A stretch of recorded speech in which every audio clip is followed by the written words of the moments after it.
Os pontos de Fernando Lima. Boa noite, rádio ouvintes e telespectadores. Cá estamos nós para mais um Pontos de Fernando Lima. Falamos a partir do local habitual. Estamos em direto na rádio Savana 100.2. Também estamos em direto, podes acompanhar através do Facebook. É um programa que pode escutar aqui também diferido aos sábados às 12, aos domingos às 21 horas e também ver na televisão independente de Moçambique aos domingos, terças e quinta-feira às 21 horas. Boa noite, Fernando Lima. Boa noite. Mais um programa em que vamos discutir as questões das dívidas ocultas. Parece que dívidas ocultas são incontornáveis em Moçambique e o importante é que todas as semanas temos novos ingredientes, novos contornos, novas informações, o que é importante porque assim os nossos pequenos bandidos ficam mais à defesa, porque em última análise parece que aquela máxima que o crime não compensa está a triunfar e eles que pensavam que iam ficar intocáveis e que nunca se haveria de saber sobre este grande rombo na economia de Moçambique. Afinal, aos poucos estão a vir ao de cima os frangos e as massagens do sistema e as pessoas que em última análise ainda há poucos anos tinham um carpete vermelha nos sítios onde iam e tinham revistas cor-de-rosa que toda a gente disputava e queria aparecer nessas mesmas revistas cor-de-rosa. Muito bem, Fernando Lima, antes de irmos ao detalhe, ao pormenor neste tema, vamos ao seu facto de semana, que é o Dia Internacional da Mulher. O Dia Internacional da Mulher, que é aquele dia que também se oferecem flores às mulheres, mas eu acho que há uma diferença fundamental do Dia dos Namorados e dessas coisas do São Valentim, que me parece uma grande prática de consumo e comercial. O Dia Internacional da Mulher resulta das lutas das mulheres pelos seus direitos. Só em 1975 é que foi proclamado pelas Nações Unidas como o Dia Internacional das Mulheres, mas é isso que simboliza uma jornada de luta. Aliás, é interessante que aqui em Moçambique, lamento que o meu amigo Inês Comis tenha tido objeções a uma marcha de mulheres. Acho que emendou a mão à última da hora, mas não deixa de ser notável. Eu costumo dizer que se há alguma coisa que ficou de esquerda na Frelimo é o respeito pelas mulheres e pelos direitos das mulheres. E não houve objeções de uma marcha anterior promovida pelo OMM, onde a primeira-dama lançou o mês da mulher? Sim, só a OMM é que tem direito a defender os direitos das mulheres pelos vistos. Mas aqui também já assistimos a coisas piores, inclusivamente a deportação daquela militante dos direitos das mulheres porque estava a defender um programa específico nas escolas. São manchas muito desagradáveis, para além das agressões às mulheres, inclusivamente na famosa, não famosa revisão do Código Penal, que não conseguiu afastar muito as mulheres de que era eivado o código que vinha do século XIX. Portanto, o tradicionalismo moçambicano deu as mãos ao fascismo, ao autoritarismo herdado de Portugal, e mantiveram-se algumas questões que têm que ser expurgadas do nosso Código Penal no que concerne às mulheres.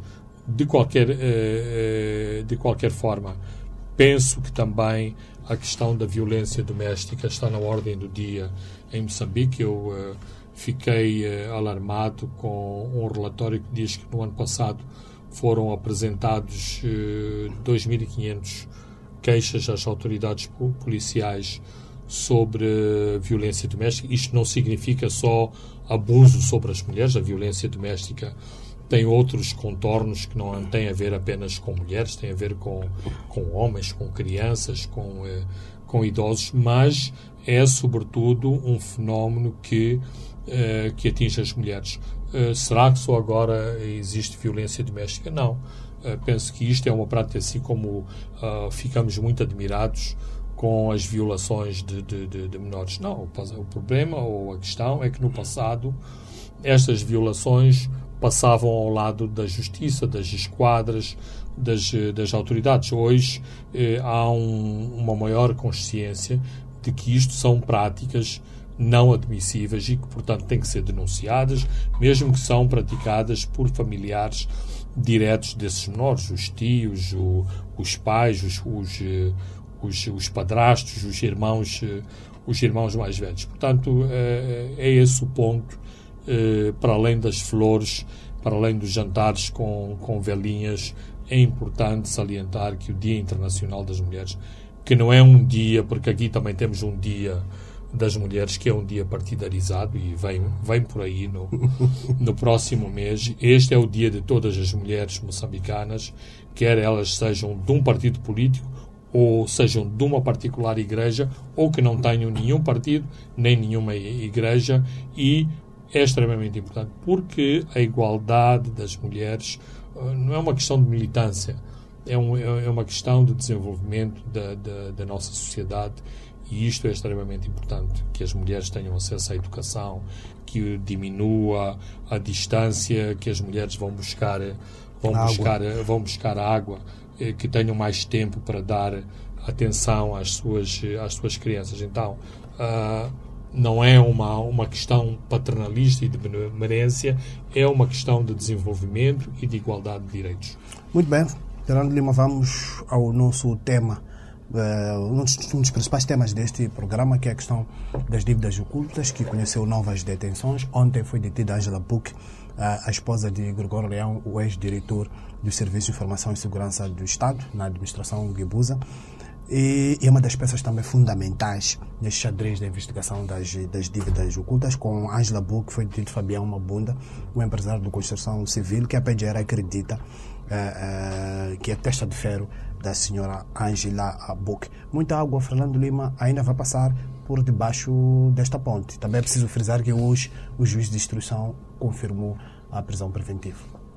Pois, a detenção de Angela Buck tem outros contornos interessantes, ou seja, a Angela Buck não esteve diretamente envolvida na operação de compra de barcos ou de radares, ou drones, ou aviões. Ela drenava o dinheiro que vinha a partir de todo este esquema do sistema de proteção marítima via marítima. Já vimos isto em anteriores burlas, que exatamente titulares de cargos públicos, para fugir exatamente à perseguição, quer do fisco, quer das autoridades judiciais, habitualmente põem as suas propriedades ou fazem passar as suas operações exatamente por membros da família. Portanto, é aqui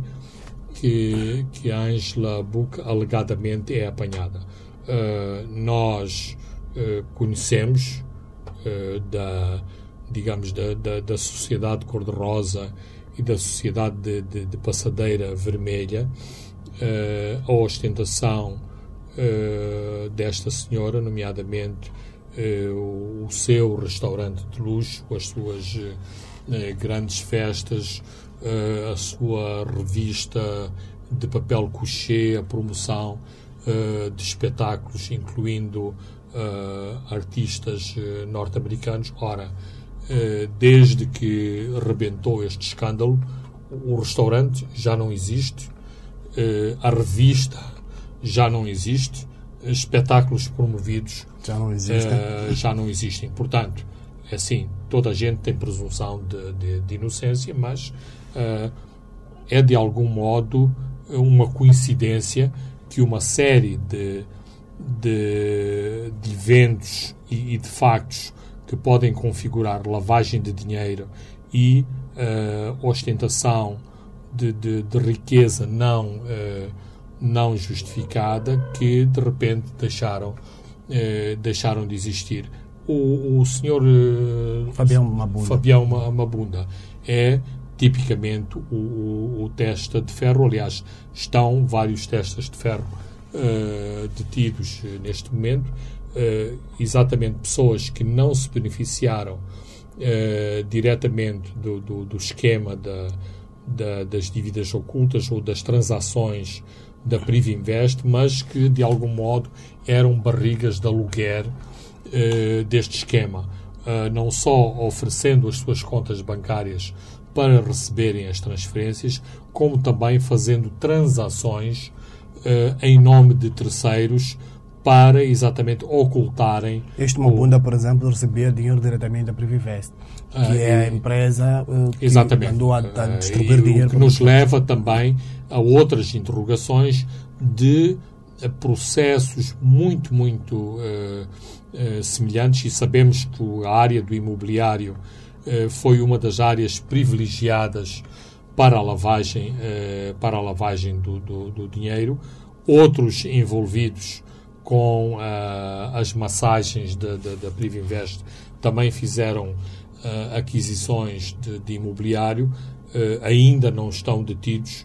A justificação que nos dão, digamos, à boca pequena na Procuradoria-Geral da República é que estão a cooperar e que desde o início voluntariamente ou voluntarizaram-se. Mas em Moçambique não temos a delação premiada. Não temos a delação premiada, mas temos, por exemplo, as figuras dos co-conspiradores do processo norte-americano, em que aparecem pelo menos 3 outros moçambicanos, um dos quais recebeu 8 milhões e meio de dólares. O seu nome não aparece e nem sequer é acusado no processo. É só um conspirador neste processo. Mas, certamente, e como temos vindo a afirmar, à medida que o processo se desenvolve, vamos conhecendo mais detalhes, mais nomes, e os nomes vamos conhecendo do lado de cada fronteira e do outro lado. Por exemplo, é meu entender que, não obstante a Procuradoria norte-americana tenha solicitado a revelação dos nomes, o facto de, quer da iniciativa da Procuradoria norte-americana, quer a própria autorização do juiz para a revelação de novos nomes, corresponde ao facto de, por exemplo, no caso moçambicano, estes dois indivíduos estarem já em situação de detenção. Estamos a falar de Teófilo Nhangumela e Antônio Carlos do Rosário. Exatamente, que também não é uma grande surpresa. Eles são já tinham os dois nomes dos moçambicanos que tinham, o próprio jornal Savana tinha avançado com os nomes destes dois indivíduos.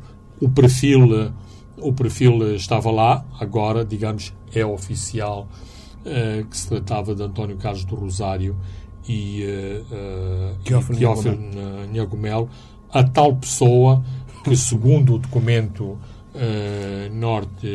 norte-americano, agia em nome da Presidência da República, portanto, à altura, a Presidência da República liderada pelo Presidente Armando Guebuza. Há tal figura também que propôs as 50 milhões de galinhas para massagear o sistema. Exatamente. Estas são as partes picantes do processo. Mais adiante vemos que há também sugestões para outras massagens em vários ministérios e a pessoas ligadas a esses mesmos ministérios, pois, tal como explica a pessoa envolvida, estas pessoas não são eternos nos seus cargos e, portanto, depois de deixarem de exercerem essas funções, perdem direito às massagens, e isso é um problema. Está-se a fechar o cerco do presidente Guebuza em relação a este caso, porque agora temos 12 detidos dos 21 arguidos que a PGR diz existir, está detido o ex-diretor do CIS da administração, Guebuza, o filho. Várias decisões vão ocorrendo, foram os nomes desses 2 arguidos procurados pela justiça americana também já são formalmente do conhecimento público. O círculo vai se fechando. O círculo vai se fechando e isso é natural. Esta foi uma operação montada secretamente, era uma operação de que havia uma task force, portanto um grupo especial que lidava com este assunto, à volta de quem girava este grupo, exatamente, girava à volta do presidente, que depois tinha um grupo mais operacional, uma vez que, e como habitualmente são concebidas estas operações, os presidentes não estão em todos os detalhes, mas há alguém que exatamente recebe instruções presidenciais que acompanha todas as operações decorrentes de um determinado plano, e é assim que se passou, e, portanto, é muito natural que todas as pessoas envolvidas, todas as pessoas que vão aparecer subsequentemente, são pessoas ligadas àquela presidência, ligadas àquele círculo de influências, e só assim se entende esta situação.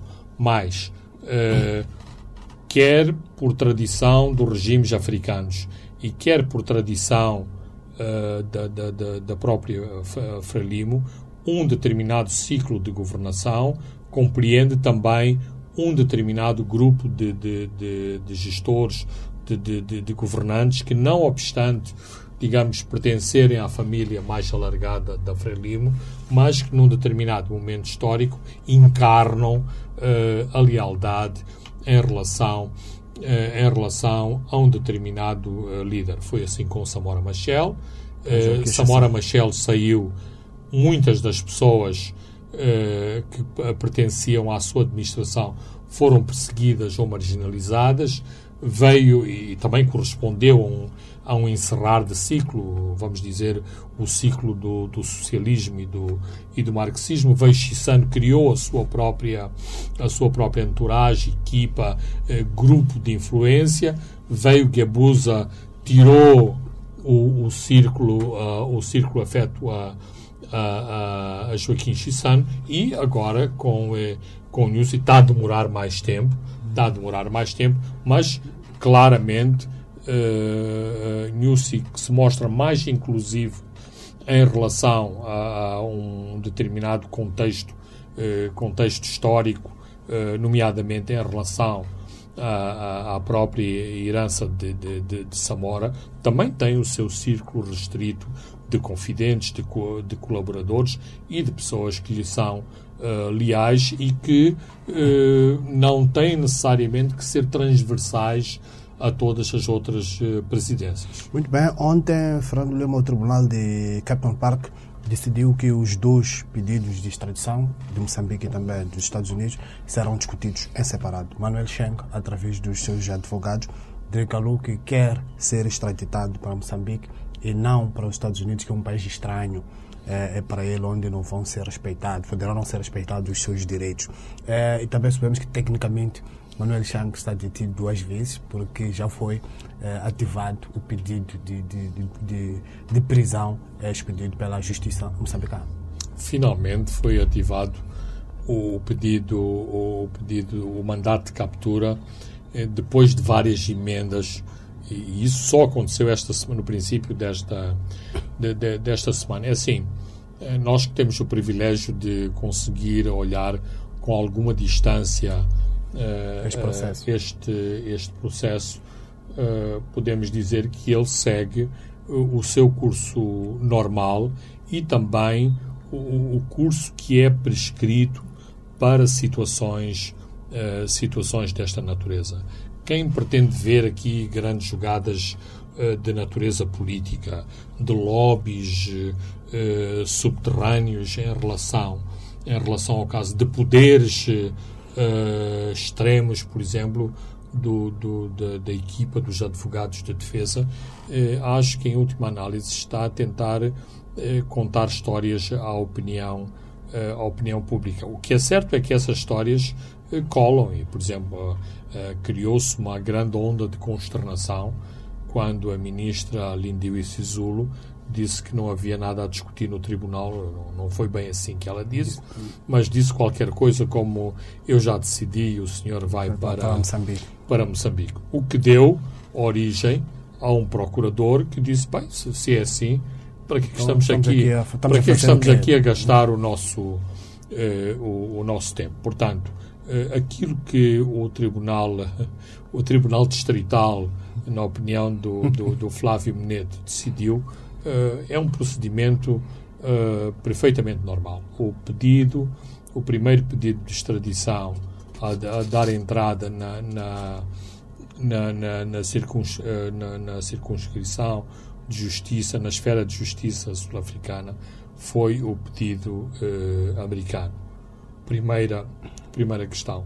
2. É natural e são procedimentos também normais que ambos, depois de se verificar a legalidade e, portanto, que todos os preceitos processuais foram respeitados, também é normal que, havendo 2 pedidos de extradição concorrentes, os seus méritos sejam avaliados e discutidos separadamente. Portanto, o Tribunal não decidiu nada de excepcional, não fez nova jurisprudência, decidiu aquilo que está prescrito, e também o juiz explicou claramente que a base das decisões do Tribunal serão o Tratado de Extradição Estados Unidos-África do Sul, a Lei da Extradição da África do Sul e o Tratado de Extradição da SADC, sendo que neste terceiro documento eventualmente poderá haver problemas, porque existem dúvidas se a África do Sul ou se Moçambique já ratificaram este tratado de extradição, e, portanto, aqui poder-se-ão colocar outras questões. Mas, para já, e é preciso também dizer que há direito a apelo, portanto, mesmo que haja uma sentença, haja uma decisão desta instância de justiça, num certo sentido, a defesa tem sempre direito a apelar e, portanto, temos que estar preparados psicologicamente para muito mais sessões. Porque isto vai até Tribunal Constitucional. Sessões de tribunal. Claro que é interessante notar esta questão que o ex-ministro prefere vir para Moçambique ao invés de vir para os Estados Unidos, mas eu também anoto que o CIP, que tem tido uma atitude notável em termos de ativismo nesta situação, ter tentado constituir-se, talvez o termo seja grosseiro, mas é aquilo que mais se aproxima da figura do assistente. Portanto, tentar se constituir como assistente, eles chamam-lhes amigos do tribunal, para que exatamente pudesse não só intervir no processo, mas mais interessante, segundo o escritório de advogados que eles constituíram, para advogar que a extradição do ministro Chang para os Estados Unidos. Já estou a ver nas próximas semanas determinados comentários sobre o antipatriotismo do CIP, que quer o ministro que vá para os Estados Unidos e não para Moçambique. Mas eu acho que, em última análise, o CIP interpreta muito do sentimento popular que existe em Moçambique em relação a este processo, e que acha que o melhor julgamento e o julgamento mais justo que poderá haver em relação a este caso será, de facto, Mas não seria importante para dar oportunidade, por exemplo, à justiça moçambicana de lavar a cara, julgando Manuel Chang? Pois, o problema é que a justiça moçambicana tem muitas culpas no cartório. Se a justiça moçambicana, desde o princípio, tivesse agido naquilo que eu considero uma prática correta, eu seria o primeiro a dar 2 murros na mesa e a dizer que Chang deveria vir a Moçambique. Ora, a justiça só se começa a movimentar ou só dá sinais de que se está a movimentar depois no mês de janeiro, quando antes tinha a Assembleia a dizer que foi ilegal, que o Tribunal Administrativo a dizer que foi ilegal.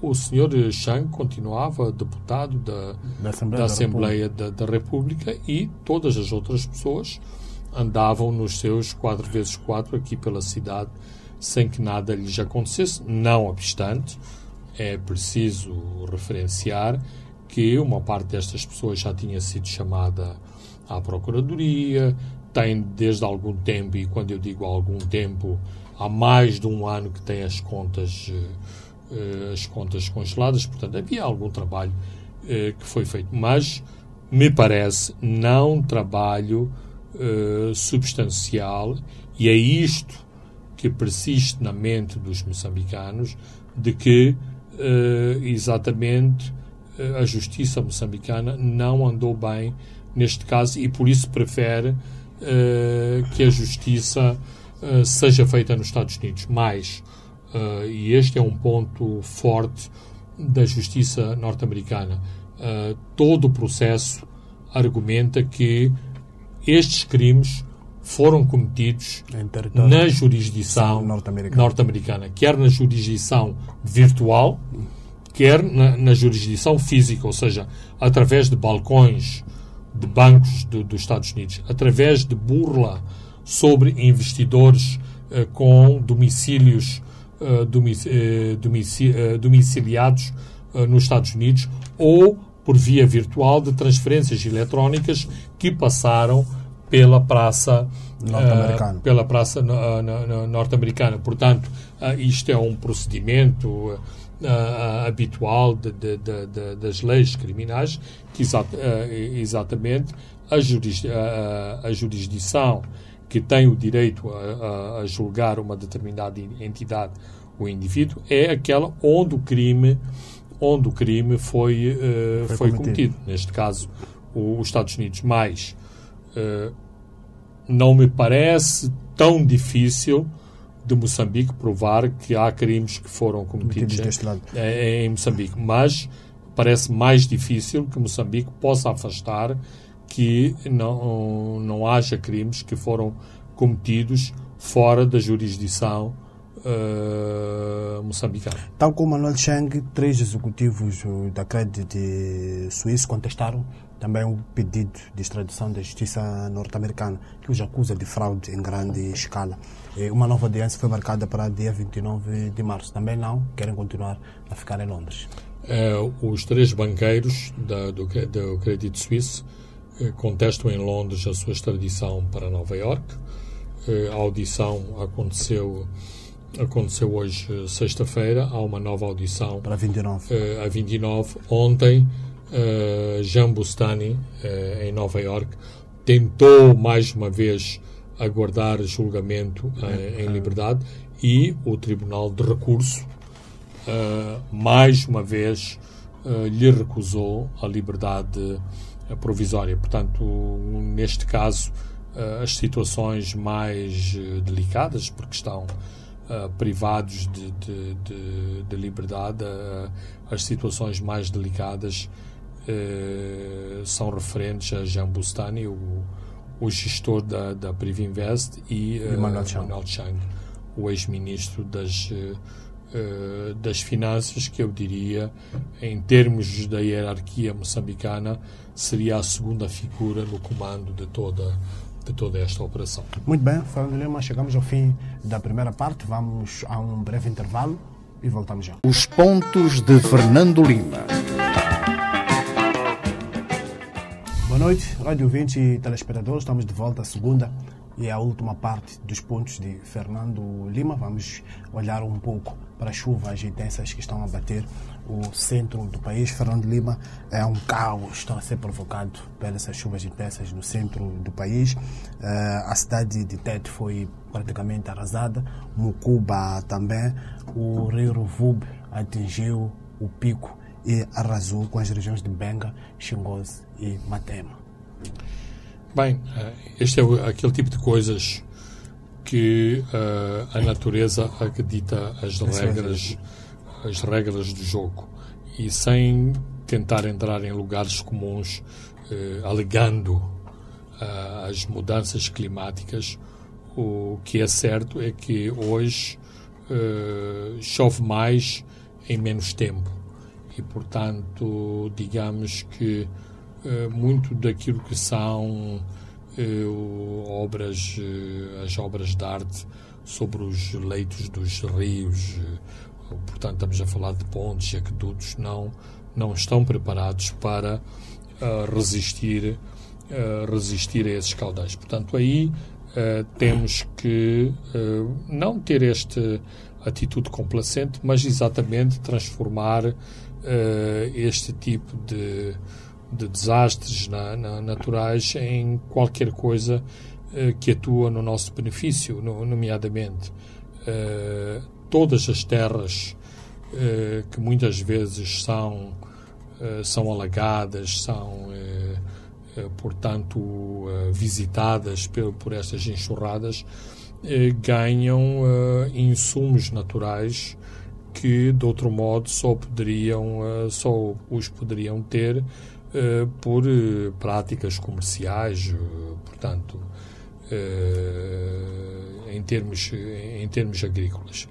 Este é um benefício. Por outro lado, isto também são situações que colocam as nossas instituições à prova, no sentido de sabermos se estão à altura deste tipo de acontecimentos. E como é que nós podemos saber isso? Nomeadamente pelo número de vítimas mortais. Há 10 anos, há 20 anos, com este nível de desastres, de caudais descontrolados, já teríamos centenas de mortes em 2000. E milhares de deslocados. Portanto, sem embandeirar em arco, eu penso que as autoridades que lidam com os desastres ao longo das últimas 2 décadas têm tido uma atividade preventiva notável para minimizar muitos dos riscos que esta questão das calamidades naturais causam em países subdesenvolvidos, como é o caso de Moçambique. Não obstante persistirem, por exemplo, comunidades que tendem a habitar nas ilhas, por exemplo, do meio do rio Zambeze. Há muito menos pessoas a habitar nestas áreas. Compulsivamente, ao longo dos anos, elas têm sido retiradas. A província de Gaza, que tem uma zona muito propensa a inundações e cheias, praticamente todas as pessoas do vale foram retiradas, e hoje não obstante a pressão demográfica, tem havido um trabalho notável. Há também uma melhor maneira de dar resposta a este tipo de situações, ou seja, as estruturas locais estão preparadas, sabem como devem agir neste tipo de situações. Ainda é cedo para haver um pronunciamento se estas instituições e estruturas andaram bem, mas a primeira linha de informação e de resposta para já é positiva. Por exemplo, toda a problemática e o debate das novas construções. Eu espero que o Governo chegue a uma situação de estabilidade, ou seja, não é possível esta situação dos edifícios coloniais resistirem às ventanias dos ciclones e não tenho, neste caso não há registro que agora os ciclones,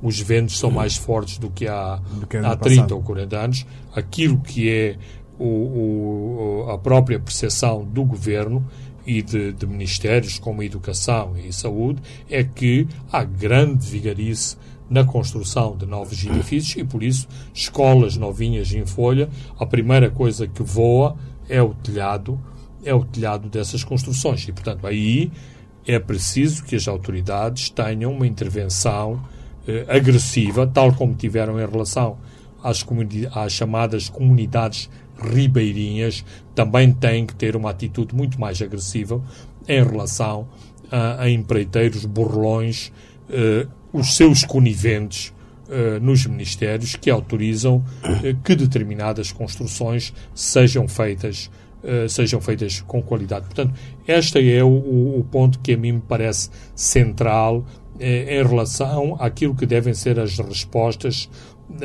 das entidades em relação, para não falar de solidariedade, de desenvolver uma solidariedade nacional, ao invés de estarmos sempre de mão estendida em relação ao exterior. Portanto, é importante que a nossa entidade de proteção civil saiba dar as respostas corretas a este tipo de situações que, como o próprio nome diz, são calamidades naturais. Não há nada a fazer, mas podemos minimizar muito os seus impactos e os seus efeitos. Por exemplo, toda esta campanha de sensibilidade em relação às descargas elétricas. Eu próprio não tinha consciência de quão grave era a situação no país e de quantas coisas não devemos fazer quando há uma trovoada, nomeadamente os nossos contactos com água e com fios. Por exemplo, há 2 semanas morreu uma criança eletrocutada porque estava a tentar usar um fio elétrico como estendal para a roupa. Portanto, ainda acontecem essas coisas terríveis no nosso país. O HCB, por exemplo, está a debitar 3.000 metros cúbicos de água por segundo. Deve reduzir este vazamento nos próximos dias. Um Pandancua construído a 60 km a jusante da HCB não seria talvez um mecanismo importante de fazer esses encaixes antes de chegar um pouco mais para baixo, para cidades como Tete, Moatize? É muito discutível. Eu não sou engenheiro hidráulico, mas este tipo de assuntos preocupam-me. Ouço com muita atenção as explicações e, felizmente, hoje existem modelos computarizados em que se podem fazer simulações que nos podem dar ao minuto e ao segundo o tipo de descarga que é necessária fazer na barragem para evitar aquilo que poderíamos chamar de cheias artificiais, ou seja, cheias que não são provocadas necessariamente pela chuva, mas que são provocadas pela barragem, pelas descargas descontroladas da barragem. Por exemplo, nas cheias de 2007, se não me engano, dos fenómenos que apanhou muito de surpresa as populações é que exatamente as suas casas foram inundadas não por chuvas intensas, mas pela água que exatamente galgou. Por exemplo, a cidade de Chocwe foi inundada assim, com o água leito que vinha do Zambeze, porque portanto não houve uma boa previsão em relação à forma de libertar. Por exemplo, antes desta situação dos últimos dias em Tete, a Albufeira de Caorabassa tinha um encaixe acima dos 98%. Portanto, podemos dizer que está quase na sua capacidade máxima. Qual é aqui a ambição dos engenheiros da barragem? É dizer se conseguimos a cota máxima, conseguimos um maior período de turbinação de água na Albufeira, logo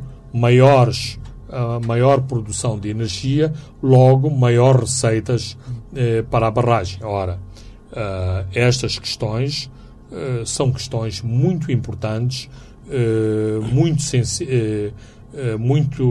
sensíveis, em que não se pode pôr apenas no prato da balança quanto dinheiro vamos fazer com exportação de energia e se vamos bater um recorde em termos de turbinação de água na Albufeira. Aliás, nos últimos anos, alguns setores críticos do nosso setor hidráulico têm criticado a HCB por este pendor muito economicista e muito mercantilista em relação à produção de energia. Aliás, já vi alguns relatórios que exatamente salientam que, contrariamente às previsões, houve maiores receitas e as receitas, em parte, foram determinadas por um maior volume de água turbinada. Por exemplo, nestes últimos dias, um dos fenómenos que está a acontecer é que um dos afluentes do Zambeze, o Revubu, não consegue, portanto, escoar a água para o rio principal, o Zambeze, porque o caudal que é debitado a montante, portanto, o caudal que vem de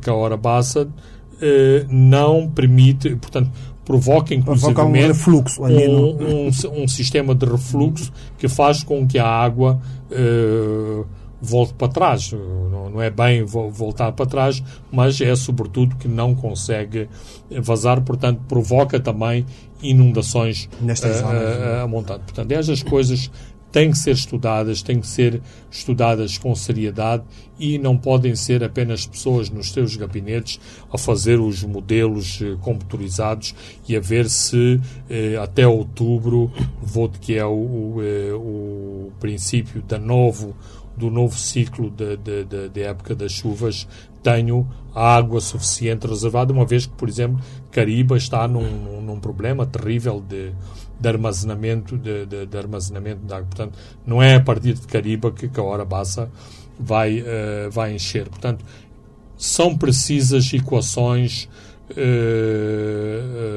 difíceis e no passado, e a HCB tem que aprender com as lições do passado.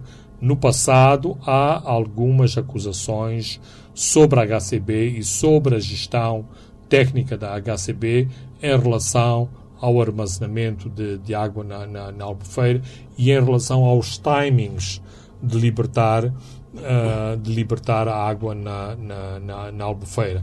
Não é apenas um debate sobre a capacidade do próprio DIC, das descargas de fundo, das descargas de superfície e das descargas de cheia que a própria barragem tem. O problema é, inclusivamente, dos volumes da água que a barragem liberta e que depois provocam consequências a jusante, nomeadamente no Baixo Zambeze, onde, encontra uma superfície muito mais plana e onde também é mais difícil escoar a água para o mar, ou seja, não se faz na mesma velocidade que a água que é descarregada a partir da barragem. Muito bem, Fernando, vamos agora comentar o encontro Filipe Nyusi e Yusufu Momad. Uma semana depois do primeiro encontro voltaram a encontrar-se nesta quinta-feira em Maputo. O compromisso com a paz já está a entrar nos carris? Pelo que tudo indica, sim. E é importante que Nyusi e Momad se encontrem porque no modelo de discussão deste dossiê é extremamente importante aquilo que os líderes decidem. Significa o seguinte, que o modelo é um modelo top-down, ou seja, se há entraves, se há novos progressos e novas iniciativas que têm que ser implementadas, elas não derivam de iniciativas da base, dos oficiais intermédios, desta comissão dos experts. Essas diretivas são decididas a partir do topo. Mas a própria experiência nos mostra que os níveis intermédios muitas vezes bloqueiam as próprias decisões que acontecem ao nível mais elevado, e por isso que alguns dos debates têm sido recorrentes, porque não têm tido o melhor acolhimento a outros níveis. E por isso que outro tipo de iniciativas têm sido tomadas no sentido de legitimar decisões que são tomadas, neste caso estou a falar do chefe de Estado, nomeadamente para serem implementadas pelo Ministério da Defesa, para serem aceitos ao nível da Comissão Política do Partido Frelimo. Por exemplo, nunca tantas vezes foi, não tem reunido tantas vezes assim, mas o Conselho de Defesa e Segurança, acho que é assim, que se chama esta estrutura, que não é apenas composto por elementos do Governo ou do Partido Frelimo, mas é um pouco mais abrangente, tem sido utilizado exatamente para legitimar determinados posicionamentos que são tomados mais acima e que são tomados nestes encontros a dois. Isto tem sido importante e tem sido utilizado politicamente para dirimir essas situações. Logo, e em conclusão, se Nussi Momad se tem encontrado, é porque há matérias que precisam da anuência do líder da RENAMO e do chefe de Estado, e que, por outro lado, há assuntos suficientes que merecem esta discussão, nomeadamente as questões de polícia e as questões do SIS. Por exemplo, nesta nova comissão há um superintendente de polícia que está na comissão a que corresponde exatamente a decisão de se avançar na integração de oficiais da RENAMO também na polícia, o que irá acontecer pela primeira vez. Muito bem, Fernando, vamos olhar um pouco para este pacote de descentralização. Foi discutido pelo EISA numa mesa redonda organizada pelo Instituto Eleitoral para a Democracia Sustentável em África, e se discutiu um pouco esta questão da descentralização, e uma das recomendações é a necessidade de clarificação das competências de cada um dos novos titulares, nesse caso o governador e o secretário do Estado, sob pena de se gerar aqui um caos governativo. Se olharmos um pouco para trás, ao negociar este pacote de descentralização, o falecido líder da RENAMO, Afonso Dhlakama, esperava, por exemplo, que a RENAMO elegesse governadores e para reter a maioria desses poderes dos atuais governadores. Mas a Frelimo pretende simplesmente transferir esses poderes para um secretário do Estado nomeado. Há um eleito que não vai mandar. Bem, penso que isso é uma visão um bocadinho radical, mas eu percebo o ponto. A questão é que as duas partes não são movidas pelo mesmo ânimos, ou seja, não é que ambas as partes estão em sintonia em relação a esse dossiê, e também sabemos, faz parte da história recente, que a descentralização foi imposta à Frelimo. A Frelimo não estava a favor da descentralização, correu sangue por causa da descentralização. Logo, tudo o que tem acontecido de lá para cá, ou seja, desde que o princípio da descentralização foi aceito pela Frelimo, é tentar-se ganhar na Secretaria aquilo que se perdeu em termos de postulado político, ou seja, somos pela descentralização. E isto está exatamente refletido nestas leis, onde se procura dar maior valência aos poderes do secretário de Estado. O secretário de Estado é o tal representante do Governo Central nas províncias, aquilo que corresponde grosseiramente ao atual administrador distrital, que é o controleiro, é o polícia dos municípios.